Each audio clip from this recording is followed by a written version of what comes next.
এই ক্রিম জাম মিষ্টিগুলো দেখতে যেরকম সুন্দর, খেতেও কিন্তু অসাধারণ লাগে আর খুব সহজে কিন্তু বাসায় এটা তৈরি করে ফেলতে পারবেন। আজকের রেসিপিতে সেটাই শেয়ার করতে যাচ্ছি, কিভাবে অল্প সময়ে বাসায় এই ক্রিম জাম তৈরি করবেন। আর এটা এতটা সুস্বাদু হয়, মেহমানদের আপ্যায়নও রাখতে পারেন, কেউ বুঝতেই পারবেন না যে এটা আপনি বাসায় তৈরি করেছেন। এই ক্রিম জাম তৈরি করার জন্য প্রথমে এখানে 1 কাপ গুঁড়া দুধ নিয়েছি আমি।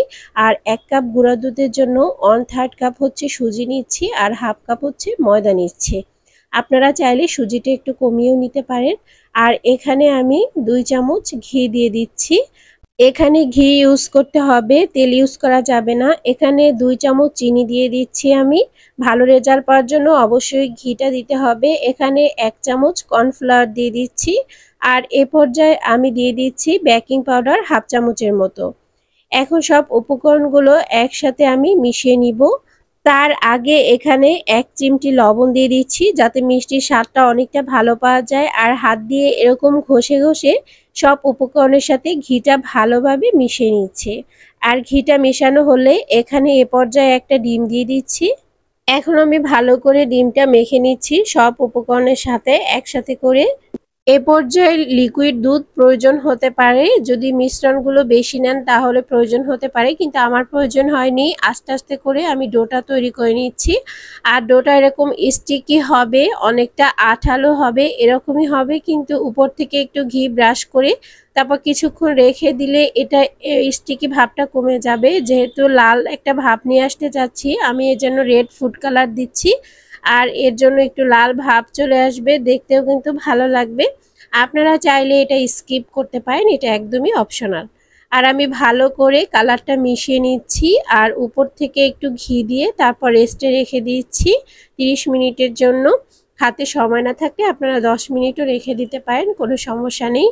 আর এই যে আমার একদম মিশ্রণটা হয়ে গেছে, উপর থেকে এই পর্যায়ে ঘি দিয়ে দিচ্ছি।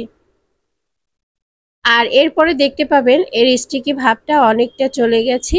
এ পর্যায়ে রেস্টে রাখার পর 30 মিনিট পর আমি এখন হাতে একটু অর্ধেকটা ডো নিয়ে তারপর বড় সাইজের একটা মিষ্টি তৈরি করে নিচ্ছি। দেখে অবশ্যই বুঝতে পারছেন। আপনাদের সুবিধার্থে আমি আরও একটা মিষ্টি একটু তৈরি করে দেখাচ্ছি যে আমি কিভাবে তৈরি করেছিলাম। আর একটু বড় বড়ই হবে মিষ্টিগুলো, আপনারা চাইলে এর থেকেও ছোট করে তৈরি করতে পারেন। যদি একটু অসুবিধা হয় তো সেক্ষেত্রে আরও একটু ছোট করে তৈরি করে নিতে পারেন। এখন আমার 2টা মিষ্টি একইভাবে তৈরি করা হয়ে গেছে। দেখুন এই যে এখন ভাজার জন্য তেলটা হালকা গরম করে নিতে হবে, একদম বেশি গরম করা যাবে না, যেহেতু মিষ্টিগুলো অনেক বড়। তো আমি আরও একটু তেল দিয়ে দিচ্ছি যাতে ডুবো তেলে এটা ভাজা হয়। আর এগুলো কিন্তু অল্প তেল লেগে যেতে চাইবে। এই যে দেখুন কীরকম একটু কালার চলে এসেছে। এখন আস্তে আস্তে করে নেড়ে চেড়ে ভেজে নিতে হবে, অনবরত নেড়েচেড়ে ভেজে নিতে হবে। ছোট মিষ্টির মতো কিন্তু এগুলো একা একা ভাজা হবে না, একটু পরপর নেড়েচেড়ে এগুলোকে ভাজতে হবে। আর যখন দেখবেন এটা ফুলে ডাবল হয়ে গেছে তখন বুঝতে পারবেন এটা ভাজা হয়ে গেছে। চুলার আঁচটা বাড়িয়ে এরকম একটা কালার করে নেবেন। আপনারা চাইলে আরও গাঢ় কালার করে নিতে পারেন, কোনো সমস্যা নেই। এখন আমি শিরাটা তৈরি করে নিয়েছিলাম, শিরার ভিতর মিষ্টিটা দিয়ে ঢাকনা দিয়ে চুলার হিটটা বাড়িয়ে দিচ্ছি। আর কিছুক্ষণ পর এখানে আমি একটু ঢাকনা উঠিয়ে নেড়ে চেড়ে দিচ্ছি। তো আবারও ঢাকনা দিয়ে এটাকে রান্না করে নিচ্ছি। তারপর এটাকে রেস্টে রেখে দিচ্ছি। আর এটাকে 10 মিনিটের মতো প্রথম ফুটাতে হবে। আর বাড়তি যে শিরাটা থাকে সেটার ভিতরে আমি ক্রিমটা তৈরি করব। আর ক্রিম তৈরি করার জন্য এখানে আমি দুধ দিয়ে দিচ্ছি 1 কাপ।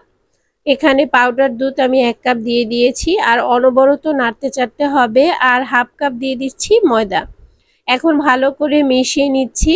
আর শিরা তো আপনারা সবাই বাসায় তৈরি করতে পারেন।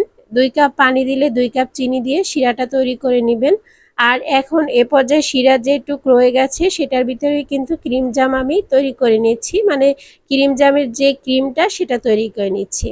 এখন ঘি দিয়ে দিচ্ছি 2 চামচের মতো। আর অনবরত নেড়ে চেড়ে এটা এরকম একটা লুক চলে আসবে, তখন আমি আরও 2 চামচ ঘি দিয়ে এটাকে আরও একটু নেড়ে চেড়ে নিচ্ছি।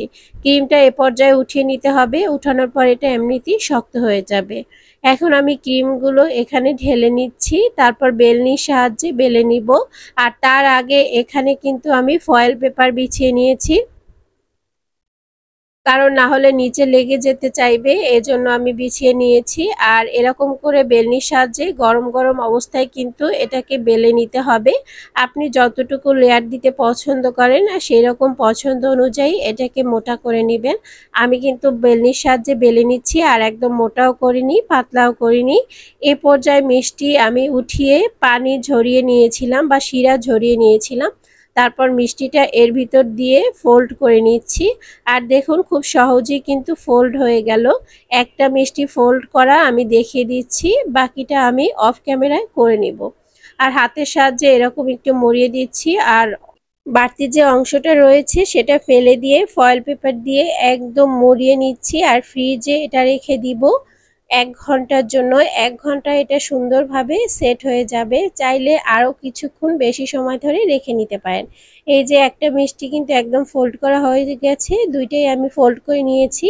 1 ঘন্টা পর চলে আসলাম, আর দেখতে পাচ্ছেন এটা কিন্তু খুব সুন্দরভাবে সেট হয়ে গেছে।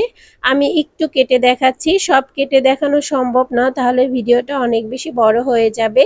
এই যে একটু সাবধানতা অবলম্বন করতে হবে কাটার সময়, আরও কিছুক্ষণ রাখলে এটা আরও শক্ত হবে।